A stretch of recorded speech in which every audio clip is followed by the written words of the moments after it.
जेवर प्रेस के सभी दोस्तों को मेरा नमस्कार। दोस्तों, आज एक बार फिर जेवर प्रेस स्टूडियो में हैं और हमारे साथ आज बात करने के लिए स्टूडियो में उपस्थित हैं मास्टर शिवराज सिंह। जी हाँ, आज से पहले आपने इन्हें बड़े बड़े न्यूज़ चैनल्स के स्टूडियो में देखा होगा और किसानों के मुद्दों को, किसानों की बातों को रखते हुए बहुत ही तेज़ तर्रार प्रवक्ताओं के बीच में अपनी बात, किसानों की बात रखते हैं। तो मैं पिछले काफ़ी समय से देख रहा हूँ कि master Shivraj Singh social media के जरिए कुछ कहने की कोशिश कर रहे हैं। 3-4 दिन से उनकी वीडियो सामने आ रही हैं। बड़े आंदोलन को लेकर बात कर रहे हैं कि लगता है जो भारतीय किसान यूनियन लोक शक्ति है, जो उनका संगठन है, उसके ज़रिए बड़े आंदोलन करने की बात कर रहे हैं। तो मेरे साथ मास्टर जी हैं, उनसे बात करेंगे आज। मास्टर जी, क्या कारण है जो आज बड़े आंदोलन की बात करनी पड़ रही है? आबादी को लेकर आप उसमें विचार रख रहे हैं। सबसे पहले आपसे जानना चाहेंगे कि क्या मुद्दे हैं जिनको लेकर आपको ये वीडियो बनानी पड़ रही हैं? ये धन्यवाद आपके लिए।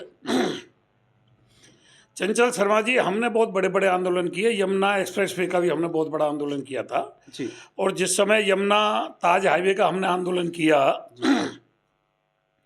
उस समय ग्रेटर नोएडा का मुआवजा 850 रुपया प्रति वर्ग मीटर था जी। और यमुना का हमने 800 रुपया प्रति वर्ग मीटर रखा। जी। वहाँ 6% प्लॉट था और यमुना का 7% प्लॉट था। जी। तो अगर हम प्लॉट की एवरेज लगा के चलते हैं तो यमुना का मुआवजा ग्रेटर नोएडा से काफ़ी आगे था। ठीक है। 8, 9, 10, 11 तक पोजीशन सही चलती रही। जी। उसके बाद प्राधिकरण ने सीधी सहमति से जमीन लेनी शुरू कर दी और किसानों ने भी संगठनों का साथ देना बंद कर दिया। सीधी जमीन सहमति से जा करके देने लगे। ठीक है। अगर हम अपनी भैंस को कसाई के खूंटे पे जाके बांध दें और कसाई से कहें कि ये मेरी भैंस महंगी खरीद ले, तो क्यों खरीदेगा? किसी भी चीज को, अगर हमारी चीज को सामने वाला खरीदना चाहता है और हम उसे ये कहें कि भाई हम इसको बेचेंगे ही नहीं, तो हो सकता है हमें उसके भाव अच्छे मिल जाएं। और जब हम तुरंत ग्राहक आने से तुरंत बेचना शुरू कर देंगे तो कोई भी सामान अच्छे रेट में नहीं बिकेगा। ये किसान यूनियन की भी कमजोरी रही कि भाई वो आंदोलन नहीं कर पाई। क्यों नहीं कर पाई? कि किसान सीधे जमीन जाके देने लगे। एक बार नोएडा अथॉरिटी में मैं बात करता था, रमा रमन चेयरमैन थे तीनों अथॉरिटियों के। तो मैंने रमा रमन जी से कहा, जी यमुना का कुछ मुआवजा पछड़ता जा रहा है ग्रेटर नोएडा के मुताबिक। तो रमा रमन जी ने कहा, जो चेयरमैन थे, कि जी जो मुआवजा यमुना का, इसी पे किसान 6% दलाली दे रहा है। मैं चौंक गया। जो तीनों अथॉरिटी का चेयरमैन है उसको पता है कि दलाली से फाइल उठ रही हैं और उस समय यमुना प्राधिकरण में भी दलाल हावी हो गए थे बहुत ज्यादा। यहाँ किसानों से एग्रीमेंट कर लेते थे सस्ते रेट में और उनकी फाइल उठ भी जल्दी जाती थी। किसान सीधा जाता था तो नहीं उठती थी और दलाल के माध्यम से जाता था, बड़े बड़े दलाल उसमें हावी हो गए थे, आराम से उठ जाती थी। उसके बाद आंदोलन कुछ कमजोर पड़ा। फिर ये जो काले कानून पर जो आंदोलन आया, 550 संगठन उसमें थे, जिसमें भारतीय किसान लोक शक्ति भी तीनों बॉर्डरों पर बैठी थी। हमारा हरियाणा का जो संगठन था वो हरियाणा बॉर्डर पर बैठा था, पंजाब का संगठन था वो दिल्ली बॉर्डर पर बैठा था हमारा, और हम यहाँ दलित प्रेरणा स्थल पर बैठे थे। वास्तव में ईमानदारी से आंदोलन हुआ। ये पहली मिसाल है कि जहां लोकसभा राज्यसभा में कोई कानून पास होकर महामहिम जी के हस्ताक्षर होकर के एक दिन पटल पर ना टिक पाए हो। लेकिन उस आंदोलन की भी बाद में कमजोरी ये रही कि उसमें किसान कुछ ले नहीं पाया। 3 काले कानून आए और वो सरकार ने वापस ले लिए, प्रधानमंत्री जी ने माफी मांग ली। जो वास्तविक मांग थी हमारी किसान आयोग के गठन की और एमएसपी गारंटी कानून की, वो हमें आज तक नहीं मिल पाई। अभी आपने देखा होगा, मैंने सोशल मीडिया पे भी छोड़ा, डीएम से कलेक्टर साहब ने आदेश किए कि कोई भी गेहूं की फसल को एमएसपी से ऊपर खरीदेगा तो उसके ऊपर कानूनी कार्रवाई की जाएगी। ये लखनऊ से कलेक्टर के आदेश हैं। किसान मांग रहा है कि एमएसपी से नीचे खरीदना हो और कलेक्टर कह रहे हैं कि एमएसपी से ऊपर खरीदना हो। बिल्कुल विलोम अनुपात है। सिर्फ किसान पे ही इनका अंकुश चलता है, गरीब मजदूर पे इनका अंकुश चलता है। जितने भी सरमाएदार हैं, जितने भी पूंजीपति हैं, उन पर सरकार का हंटर नहीं चल पाया कभी भी। वो अपने मनमर्जी कोई भी काम करते हैं। मिल अपने कपड़े का कभी भी रेट बढ़ा दे। गन्ने के रेट की बात आती है तो माननीय मुख्यमंत्री जी कहते हैं मिल घाटे में आ जाएंगे, जी और मिल मालिकों को गन्ना किसान ताकि घाटे में न जाए, सरकार सब्सिडी भी बहुत देती है, लेकिन जिसने एक बार गन्ना मिल लगा दी वो किसानों की तरफ तो देखता नहीं है, अन्य बिजनेस में मिल का पैसा जा करके लगा देता है। जैसे बजाज प्राइवेट मिल है, उसकी अन्य अन्य कंपनियां, गाड़ी की भी कंपनियां हैं और भी बजाज की कंपनियां हैं, तो वो अन्य अन्य कंपनियों में अपना पैसा गन्ने से फायदा उठा करके दूसरे उद्योगों में वो पैसा लगा देता है। अभी पिछली विधानसभा में मैं देख रहा था यूट्यूब पे, सारे विधायक पक्ष विपक्ष के माननीय मुख्यमंत्री जी से अनुरोध कर रहे थे कि जी हमारे वेतन भत्ता को महंगाई से जोड़ दिया जाए। काफी दिन से विधायकों के जो वेतन और भत्ता नहीं बढ़े, हमारे वेतन भत्ता बढ़ा दिया जाए। कोई भी पक्ष विपक्ष ने विरोध नहीं किया, एक विधायक विरोध में नहीं बोला। और किसान है, किसान के विरोध में बोलना शुरू कर देता है। जब वो आंदोलन चल रहा था किसान ही कह रहा था असली किसान नकली किसान, तरीका की उपाधि आ रही थी। क्यों कि जितने भी ये जनप्रतिनिधि हैं इनके भी चेला चंटारे हर गांव में हर क्षेत्र में छूटे हुए हैं, ये इनको बुलाते हैं और जो चाहते हैं वो कहलवाते हैं। जो हमारे जनप्रतिनिधियों का इतना प्रेशर रहता है पब्लिक पर, इतनी चापलूसी इनकी होती है कि वो स्याह कह दें तो स्याह और सफ़ेद कह दे सफ़ेद, दिन कह दे तो दिन और रात कह दे तो रात। अगर वो खेत में ये कह दे ढेंचा है तो बता देंगे ढेंचा है, अगर वो कह दे रहे ढेंचा नहीं है तो मूंग है तो वो कहने लगेगा मूंग है। साहब जो आप कह दोगे हमें तो वही कहना। बिल्कुल, ये तो आप तय करो जी इसमें ढेंचा या मूंग है, हमें तो आप जो बता दोगे हम वही कह देंगे। ऐसी भी जनता है, बिल्कुल अपने दिमाग का अपने विवेक का काम ही नहीं करते। जिस देश में किसान की स्थिति होगी, फिर मनु जी ने 4 जातों का शुरुआत में बनाया, ब्राह्मण क्षत्रिय वैश्य और शूद्र। नाई धोबी कुम्हार ये तो नहीं बनाए, इनका तो कहीं नहीं आता। जिसने बाल काटने का काम शुरू किया बार्बर हो गया, नाई हो गया। जिसने मिट्टी के बर्तन बनाए वो प्रजापति हो गया, कुम्हार हो गया। जिसने कपड़े धोने शुरू करे धोबी हो गया। लेकिन जिसने खेती करनी शुरू करी वो किसान कभी नहीं हुआ। मुझसे आप पूछोगे, कोई रास्ते में पूछेगा मास्टर जी कौन हो आप, राजपूत हूँ जी। आपसे पूछेंगे आप कौन है तो आप कहोगे मैं शर्मा जी हूँ, पंडित जी हूँ। कभी भी ये नहीं बताया किसान के बेटे ने मैं किसान हूँ। मेरी जो जाति है किसान है, मेरा जो धर्म है वो कृषि है, ये कभी नहीं बताया। क्योंकि अगर देश में किसान की जाति बन जाती तो आज देश पे किसान राज करता। ये कड़वा सत्य है। क्योंकि आज जो वोट जा रही हैं धर्मवाद पर और जातिवाद पे वोट पड़ रही है, किसानवाद पे वोट नहीं पड़ रही। क्योंकि किसानवाद पे वोट क्यों नहीं पड़ रही है, उसकी कोई जाति नहीं बन पाई। वरना तो राजपूत खड़ा हो जाए तो राजपूत उसके साथ खड़ा हो जाएगा। और पार्टी देख करके टिकट भी देती हैं कि भाई गुर्जर बाहुल क्षेत्र है या राजपूत बाहुल क्षेत्र है, हमें किसको टिकट देना चाहिए, या मुस्लिम बाहुल क्षेत्र है यहाँ से कौन सीट निकाल पाएगा। इसीलिए तो बाहुल्य देख करके सीट देती है कि भाई जाति पे वोट पड़ रही है। तो किसान की तो कोई जाति है नहीं। ये अन्य अन्य जातियों में और अन्य अन्य धर्मों में ये बट गया है, अन्य अन्य राजनीतिक पार्टियों में बट गया। किसान कभी एकजुट हुआ ही नहीं। किसान क्या है, किसान एक मटर का ढेर है। अब मटर की खेती हमारे क्षेत्र में नहीं होती, शायद आपने देखी थी या नहीं देखी है तो मुझे नहीं जानकारी, लेकिन हमारे समय पे हम मटर की खेती होती थी। मटर का दाना तुम अभी बाजार में बिकता है, ला करके और रख देना और उसको एकत्र करने का प्रयास करना, तो मटर कभी भी एकजुट नहीं हो पाता। उसके इतने चिकने दाने बिखरते रहते हैं, दूर दूर भागते रहते हैं।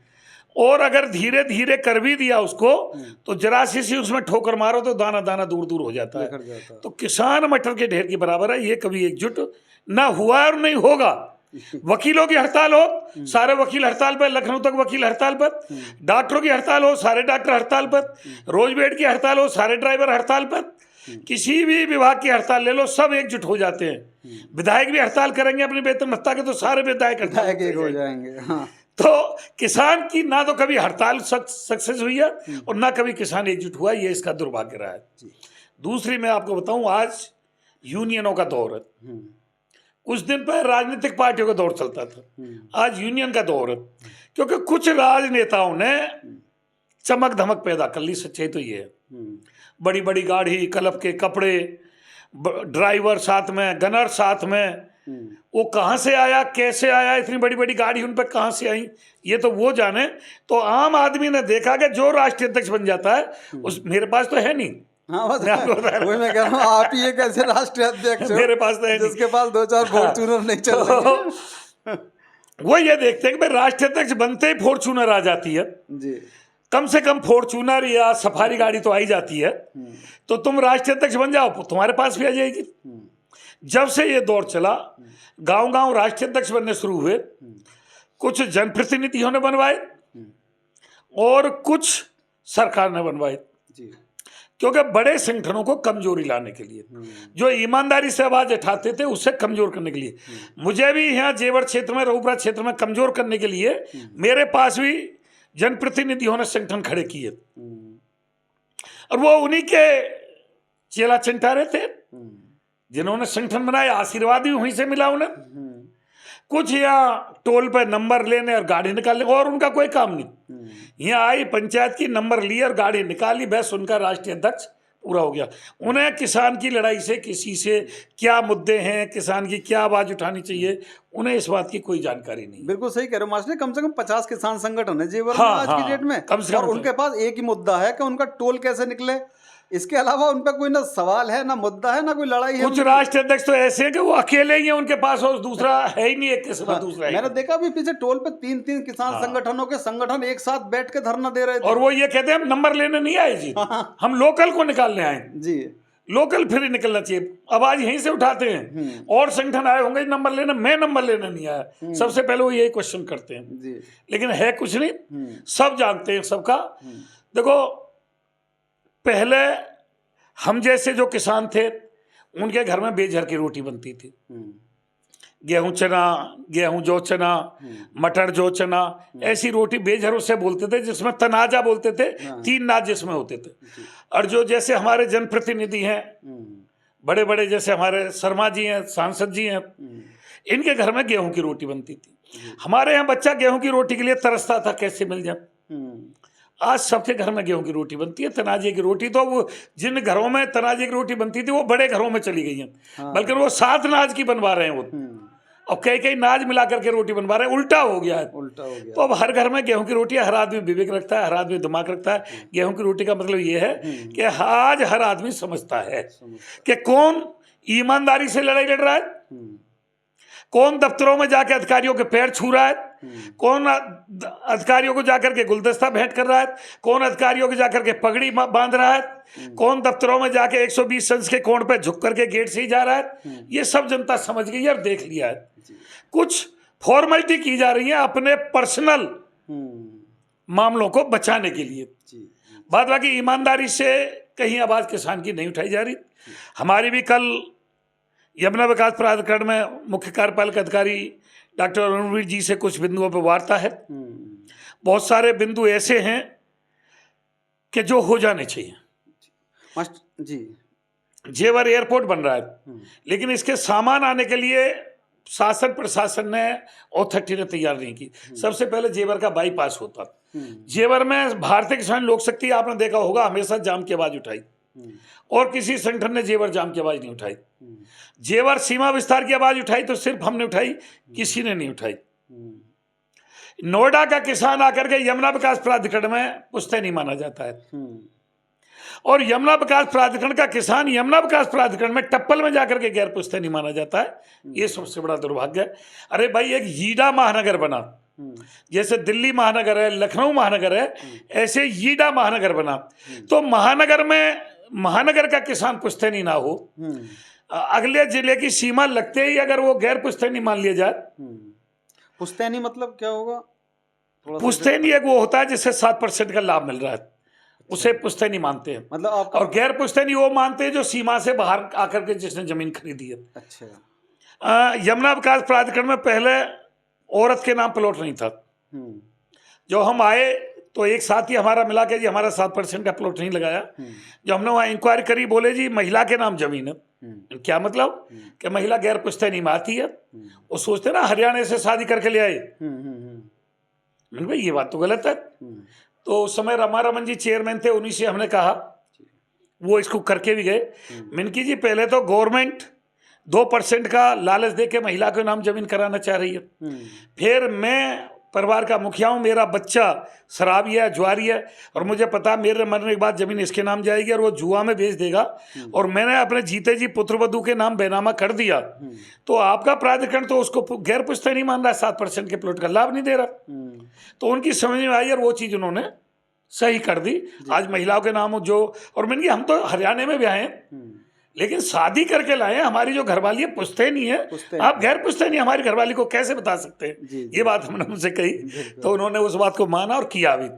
तो बहुत सारे बिंदु, अब हम यहाँ टप्पल में, अब हमारी जो जेवर का किसान है वो नोएडा, ग्रेटर नोएडा जाके जमीन नहीं खरीद सकता, क्योंकि वहाँ महंगाई बहुत ऊंची है। हम बुलंदशहर जिले में खरीदेंगे, अलीगढ़ जिले में खरीदेंगे, टप्पल जिले, मथुरा जिले में खरीदेंगे, आगरे में खरीदेंगे, और वहाँ हमको ईडा क्षेत्र में गैर पुश्तैनी मान लिया जाए, तो ये हमारा दुर्भाग्य। ये आवाज़ हम उठा रहे हैं कि कम से कम महानगर का किसान महानगर में पुश्तैनी माना जाए। भाई हमने एक लड़ाई लड़ी, आपको जानकारी है या नहीं है, कि जैसे खेतों की खतौनी होती है, घरों की घरौनी बनाई जाती, और वो आज पूरे देश में लागू है। कभी बात हो तो दुर्गेश जी आज यहाँ दोबारा से लौट के आ गए एसडीएम में, वो एक दिन 10-20 आदमी में बैठे थे, तो वो ये कह रहे थे, मास्टर जी जब घरौनी की बात करते थे तो मैं ये कहता था ये दिवास स्वप्न देख रहे हैं, ये स्वप्न हैं इनके, कभी पूरे नहीं होंगे। अब बोले आज हमें अपने हाथ से घरौनी बनानी पड़ रही है, ताजुब है।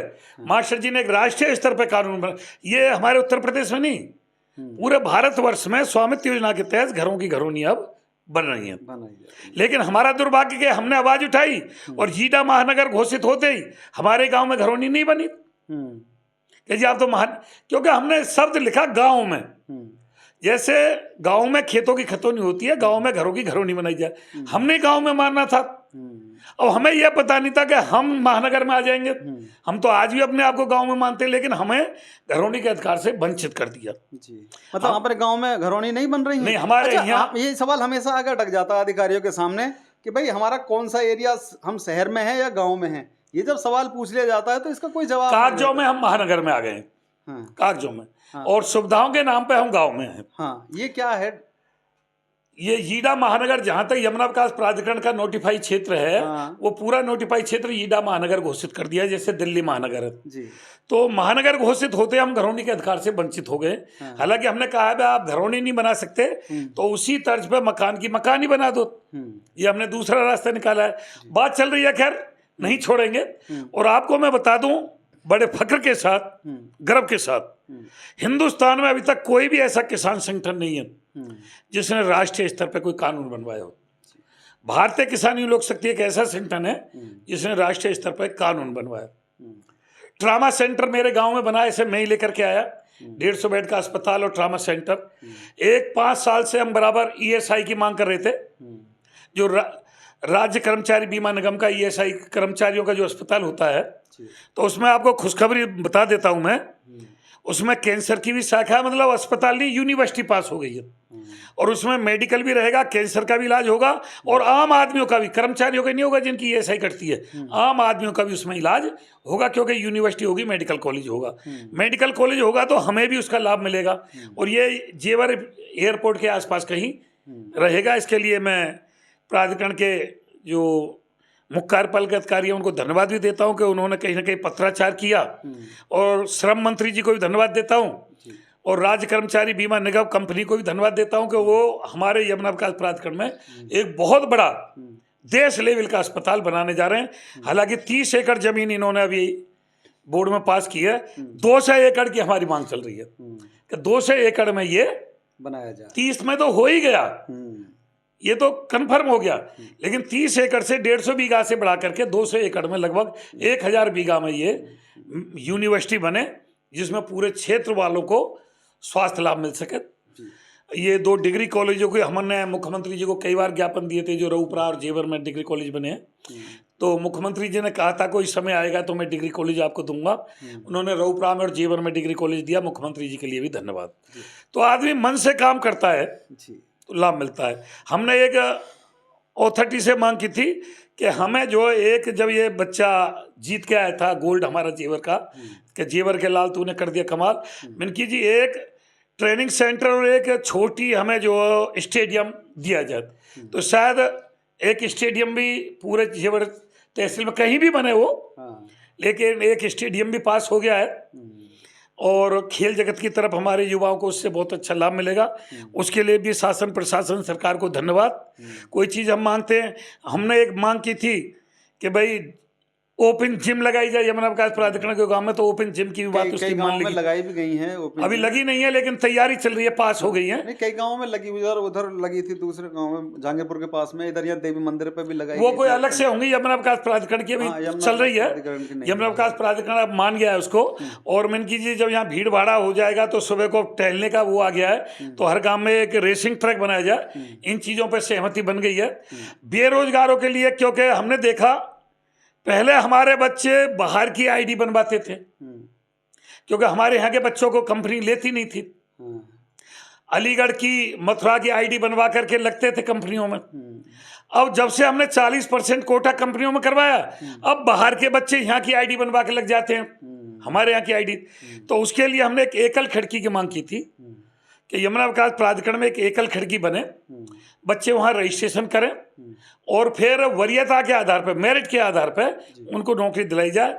जो बिल्कुल जब भूमि अधिग्रहण होने से भूमिहीन हो गया है उसको सबसे पहले मिले, फिर लघु किसान को मिले, फिर सीमांत किसान को मिले, और जिसने यमुना विकास प्राधिकरण की सारी जमीन एक्वायर कर ली है उनको सबसे पहले इन कंपनियों में वरीयता दी जाए। तो उन्होंने कोई रोजगार वेबसाइट शुरू की है, ये भी हमारी मांग थी, काफ़ी दिन से चली आ रही थी, उसको मान लिया है। तो हम अगर आंदोलन करेंगे तो बहुत सारी हमारी मांग मान ली जाएगी। अभी मुर्दा मवेशी पे कहीं कोई ध्यान नहीं है किसी का, टेंडर भी नहीं छूटे हुए हैं। तो हम इनसे कह रहे हैं कोई ऐसा प्लांट बनाया जाए जो मुर्दा मवेशी के अवशेष है उनको तुरंत मशीन छित विच्छित करके जो जैसा सामान है उसको वहाँ पहुँचा दे और छित विच्छित करे, गंदगी ना हो, पॉल्यूशन ना हो, और मुर्दा मवेशी का टेंडर छोड़ दिया जाए। तो ये बहुत सारी छोटी छोटी मांग है, 24 हमारी मांग है जिन पर कल हमारी वार्ता होगी। अच्छा मास्टर जी, फिलहाल आपने लोक शक्ति की भी बात की, किसानों की भी बात की। अब फिलहाल हमारे क्षेत्र में अगर हम बात करें तो आबादी बचाने को लेकर संघर्ष चल रहा है। प्रशासन कह रहा है कि ये ज़मीनें जो हैं जहाँ पर कि किसान ने कंस्ट्रक्शन किया है ये बाहर के माफिया आके बना रहे हैं, किसान की तो सिर्फ ज़मीन है उसे लुभाया जा रहा है। एक दिन ध्वस्तीकरण चला था, कुछ किसानों का उसमें तोड़फोड़ भी हुई थी, लेकिन अब समस्या सामने ये आ गई है कि अब इंतजार देख रहे हैं लोग। आप इसे कैसे देखते हैं? आबादी बचाने को जो आपने मांग उठाई है, आपने अपने विचारों में कहा था, इसे कैसे देखते हैं? आबादी क्या, बड़ी असमंजस की स्थिति है। हमारी मेज पे बैठ के बात हुई थी, क्योंकि हम भुक्तभोगी हैं। 9, 10, 11 में हमारे यहाँ एक्वायर हुआ था, तो प्राधिकरणों ने गांव में भीतर घुस के पुरानी आबादी एक्वायर कर ली थी। मिर्जापुर और रुस्तमपुर की तो बहुत ही हालत दयनीय है आबादी के मामले में। रुस्तमपुर आधा एक्वायर है, मिर्जापुर लगभग 3/4 पुरानी आबादी एक्वायर है। तो ये 9, 10, 11 में एक्वायर हुई, तो हमने आंदोलन किया, तो एक शासन आदेश बना दिसंबर, शासन आदेश 2013, उसमें दिसंबर 12 से पहली बनी सारी आबादी वैध मानी गई, चाहे ग्राम समाज पे बनी हुई है चाहे अपने मूल जोत पे बनी हुई है। हमने ये कहा कि 9, 10, 11 जैसी स्थिति ना आए, आगे गांव का सर्वे करें, ड्रोन सर्वे करें, पटल पे जाके जमीनी सर्वे करें, और जो गांव के मूल किसान ने अपने गांव से सटी हुई आबादी बना ली है कम से कम उनको छोड़ा जाए, और 100-200 मीटर और आगे भी छोड़ा जाए, और एक पेरीफेरल रोड बनाया जाए और उसके अंदर सारी आबादी सुरक्षित मानी जाए। लेकिन मास्टर जिन लोगों ने खेतों में दुकान, वही मैं बता रहा, अभी मैं बता रहा हूँ, आबादी पे बहुत अच्छी तरीका से बता रहा हूँ, उस पर सहमति बन गई। लेकिन इन्होंने एक बोर्ड में प्रस्ताव पास कर दिया, क्योंकि हम तो जो इनका पेरीफेरल रोड का नक्शा बन जाता है उसे सुरक्षित मान लेते हैं अंदर, कि अगर अंदर भी हमारी एक्वायर की हुई जमीन आ गई तो वो जमीन हमारी होगी, गांव वालों की नहीं होगी। तो अभी आकलपुर में आने में इन्होंने धारा 11 और 19 लगाई है, जंगल में जाकर के आबादी छोड़े बड़े बड़े खाते, और गांव के जो मूल किसान हैं उनकी गांव में अंदर जाकर के जमीन एक्वायर कर ली है, जबकि हमारी बात ये नहीं थी। हमारी बात ये थी पहले जमीनी सर्वे करो और गांव का जो मूल निवासी है या इस क्षेत्र का जो मूल निवासी है, अरे भाई रोनीजा का भी जाकर के आकलपुर में आने में खरीद सकता है। तो जो तुम्हारे यमुना विकास प्राधिकरण का जो किसान है, यहाँ का जो पुश्तैनी किसान है, उसने कहीं भी जमीन ले ली, अगर उसकी अपने गांव में नहीं बची जमीन 9, 10, 11 में, और उसने जाके आकलपुर में आने में जाके खरीद ली, और गांव से सटी हुई खरीद ली, मैं जंगल की बात नहीं कर रहा हूँ, तो खेत हो गया, और उसने आबादी वहां बना ली, तो तुम उसे भी एक्वायर कर रहे हो। जो आकलपुर म्याने के किसान हैं उनकी जमीन, पुराने मकान एक्वायर कर रहे हो, और एक तरफ जंगल में जाकर के भूमाफियाओं की जमीन छोड़ रहे हो। वो दिल्ली से और बाद दिल्ली से आकर के उन्होंने बड़े बड़े खेत खरीद लिया, 38 बीघे जमीन छोड़ी गई है कि किसान की आकलपुर में आने पर। वो पोजीशन यहाँ भी हुई। दोनों ही चीजें हैं। बाहर के बिजनेसमैन ने भी आकर के यहाँ पैसा इन्वेस्ट किया, और वो इसलिए किया कि जेवर एयरपोर्ट बन रहा है, लूट चल रही है, भाई लूट लो। देखो सच्चाई कहनी चाहिए। बिल्कुल सही बात है। अभी हमारी कल भी बात होगी, हमने ये कहा है जो यहाँ का मूल किसान है, जो अपना पुश्तैनी गांव भी छोड़ रहा है और पुश्तैनी जमीन भी दे रहा है आपको, दादा लाई गांव को छोड़ रहा है, पूर्वजों की ठेक होती है, उससे प्यार होता है। वहाँ हमारे देवी देवता भी रहते हैं, हमारे पूजा पाठ के मठ भी रहते हैं, हमारी चामड़ भी वहीं होती है, हमारे भूमिया बाबा भी उसी गांव में होते हैं। उन सब आस्थाओं को छोड़ करके हम दूसरी जगह जा रहे हैं, तो उनके प्रति नरम रवैया रखा जाए। और बाहर से जो भूमाफिया आ रहे हैं, यहाँ से लेके आगरे तक बड़ी बड़ी प्लॉटिंग हो रही है, बड़े बड़े फार्म हाउस खरीद के वो ईंट खड़ी कर करके नक्शा बना रहे हैं। लेकिन नींद जब खुलती है प्रशासन की, जब गरीब आदमी जाकर के वहाँ पैसा इन्वेस्ट कर देता है और प्लॉट खरीद लेता है। जिसने आकर के दिल्ली बाद दिल्ली से बम्बई से आकर के यहाँ फार्म हाउस बनाया, वहाँ प्लॉटिंग शुरू की, प्लॉट सारे बिच गए। जब एक एक प्लॉट बेच करके वो बम्बई चला जाता है, जब बाबा का पीला पंजा जाता है, जिसमें गरीब आदमी मारा जाता है। हाँ, उस दिन जब यहाँ ध्वस्तीकरण हुआ था तो कुछ किसानों की यही मांग थी कि यार जब हम जो ये बना रहे थे तभी हमें क्यों नहीं रोका गया, पूरा कंस्ट्रक्शन हुआ ये भी मैंने भी कहा अपनी लाइफ में जी, क्योंकि इसमें देश का भी नुकसान है। हाँ भाई, जो भी बिल्डिंग मटेरियल उसमें वेस्टेज हुआ, उससे कहीं ना कहीं महंगाई तो बढ़ी। बिल्कुल। जो ईंट वहां वेस्टेज हो रही है, जो सरिया वहां वेस्टेज हो रहा है, जो गाटर पट्टियां वहां वेस्टेज हो रहे हैं, उनको कोई रहने वाला आदमी खरीदता तो देश के उपयोग में आती। वहां तो चुर्रमुर्र हो रहा है सब, तो देश की आर्थिक क्षति भी इससे है। तो प्रशासन सोया हुआ था, सचिव साहब का दौरा हुआ और प्रशासन सोया हुआ नहीं था। कहीं ना कहीं लेखपाल स्तर के और स्तर के सह भी दे रहे थे कि धारा 11 होने से पहले आप बना लो, कोई तुम पे कानून कार्रवाई नहीं होगी, सबको पैसा मिलेगा। ये बताया गया था कानून का रास्ता कि धारा 11 से पहले क्षेत्र में जो भी आबादी बन जाएगी उसका पैसा मिलेगा। तो ये लेखपाल वगैरह ही तो बता रहे थे, तहसीलदार नायब तहसीलदार ही इस स्तर से बात चल रही थी। हो सकता है ऊपर तक की भी सह हो, लेकिन जैसे ही सचिव साहब का दौरा हुआ, उन्होंने देखा ये क्या हो रहा है, उन्होंने थोड़ी सख्ती की।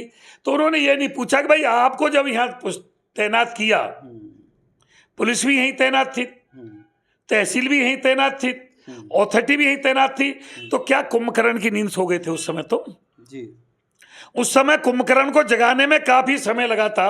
हम टीवी पे देखते हैं, जो सीरियल आते हैं उनमें देखते हैं कुंभकर्ण को कैसे जगाते हैं। तो प्रशासन तो ऐसे जगता है जैसे कुंभकर्ण जगता है, नहीं तो कुछ भी होता रहो, इन्हें चिंता नहीं होती। वो सवाल मैंने उठाया कि तुम कुंभकर्ण की नींद उस समय क्यों सो जाते हो, और जब गरीब आदमी का पैसा इन्वेस्ट हो जाता है तब तुम्हारा पीला पंजा क्यों आता है?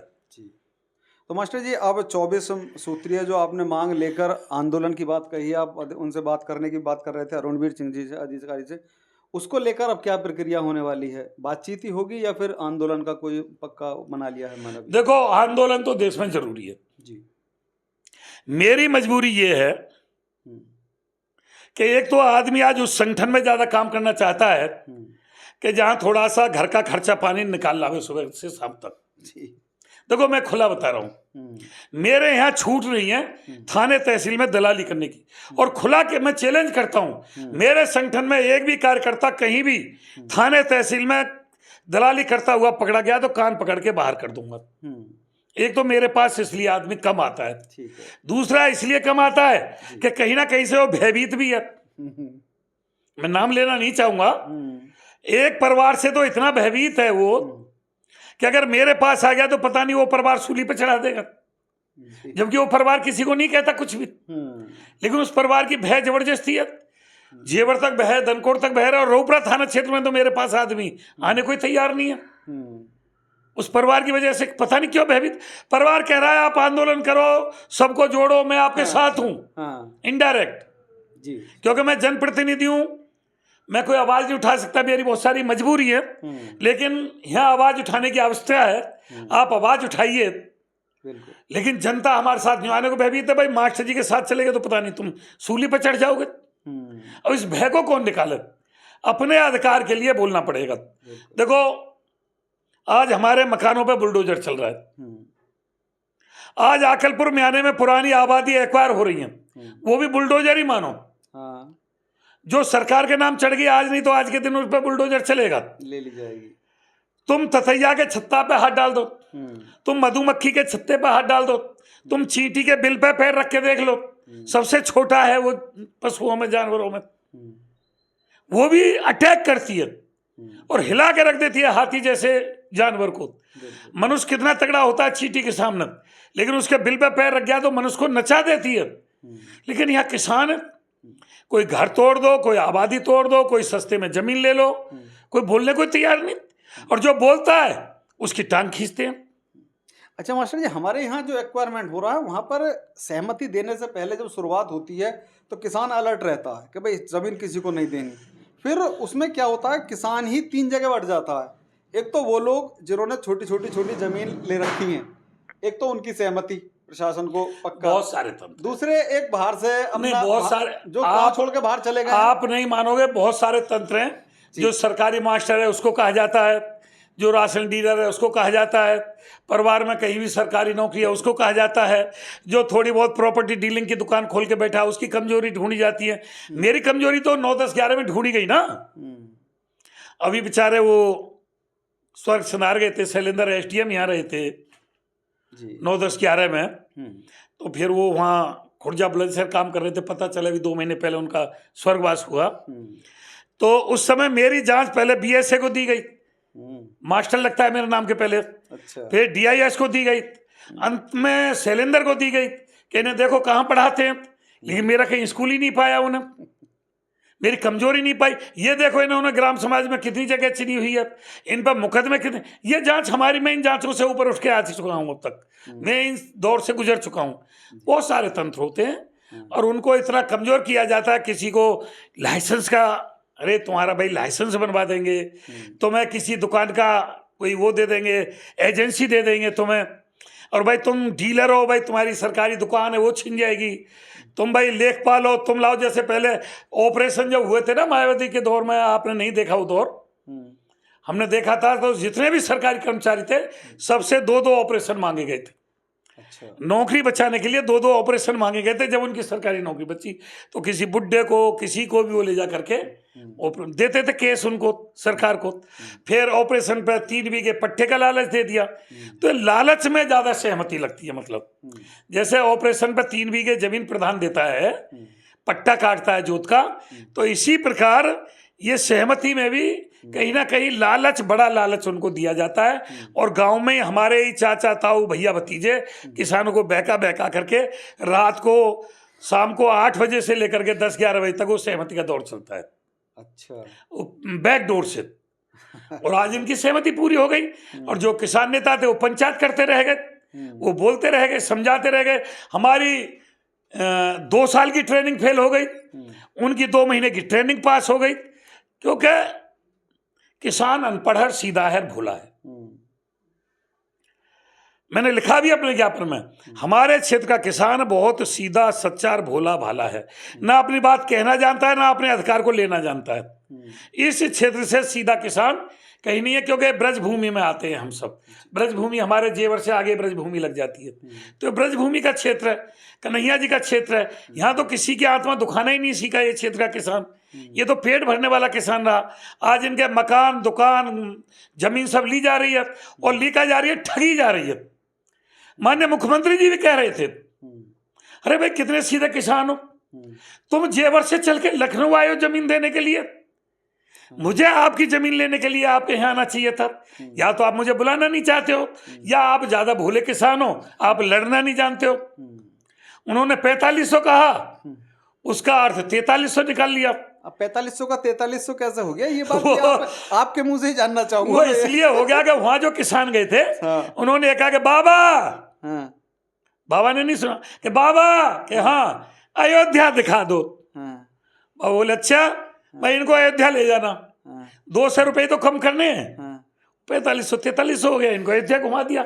एक दिन का खर्चा बढ़ गया ना वहाँ, खाने का, पीने का, गाड़ियों का, वो एक दिन का जो खर्चा बढ़ा उसमें 200 रुपये मीटर चले गए। महंगा ना पड़ा कुछ? हाँ अब वो जो अयोध्या देखे इसको वो देखेंगे कि उन्होंने 200 रुपये जो खाए जी। अयोध्या भ्रमण पे, तो वो महंगा पड़ा है सस्ता पड़ा, वरना वीडियो है हाँ, क्लियर 4500 कह रहे हैं, हम्म, और एक मुख्यमंत्री 4500 कह रहा है, और विधायक जी ने पोस्ट भी डाल दी थी हाँ, 4500 की। अच्छा, हमारे जो जनप्रतिनिधि हैं, जेवर विधायक हैं, जिनके साथ किसान गए थे, उन्होंने अपने उस पर डाल दिया था 4500, तुरंत डिलीट किया साथ के साथ जब अयोध्या का नंबर आया। हाँ, जैसे अयोध्या जाने की बात आई तो 4500 डिलीट करके 4300 किए फिर। हाँ, हाँ, अगर अयोध्या जब तक नहीं जा रहे थे जब तक 4500 थे, ये था। अच्छा मास्टर जी, आपके नाम पे आगे मास्टर क्यों लगता है जब आपने टीचिंग नहीं करी है, स्कूल से कोई संबंध नहीं है टीचिंग से? ये क्वेश्चन कई बार कई अधिकारियों ने मुझसे पूछा जी। कि मास्टर जी आप कहाँ पढ़ाते हो, हम्म, तो कुछ आदमी के राज रहते हैं, अच्छा, जो कहते हैं राज को राज रहने दो। जी। हालांकि मास्टर डिग्री तो बहुत है, अगर मैं किसान नेताओं में मास्टर हूँ तो भी मास्टर हूँ, जी। अगर मैंने बच्चे पढ़ाए हैं तब भी मैं मास्टर हूँ, हम्म, क्योंकि बच्चे तो मैंने पढ़ाए हैं कहीं ना कहीं, वो सरकार को नहीं पाया अलग चीज़ है, बच्चे तो मैंने पढ़ाए, 8वीं तक का मैथ मैंने पढ़ाया। लेकिन मास्टर तो मास्टर होता है, बाजे मास्टर भी होता है, रामलीला मास्टर भी होता है, खिलाड़ियों का भी मास्टर होता है, जो कोचिंग मास्टर होते हैं, तो इसी प्रकार किसान नेताओं में मास्टर होता है। तो अब तो इस समय मैं किसानों का मास्टर हूँ, किसान यूनियन का मास्टर हूँ, और मास्टर स्वराज ही मेरी पहचान है। तो इसलिए मैंने कहा, कई अधिकारियों ने पूछा अच्छा मास्टर जी आपको मास्टर जी कहते हैं तो कहाँ पढ़ाते हो? कुछ लोगों ने ये भी कहा मास्टर जी पेंशन बहुत बड़ी आ रही होगी। पेंशन वेंशन कुछ नहीं, मुझे शौक था बच्चे पढ़ाने का, 8वीं तक के बच्चे पढ़ाए मैंने।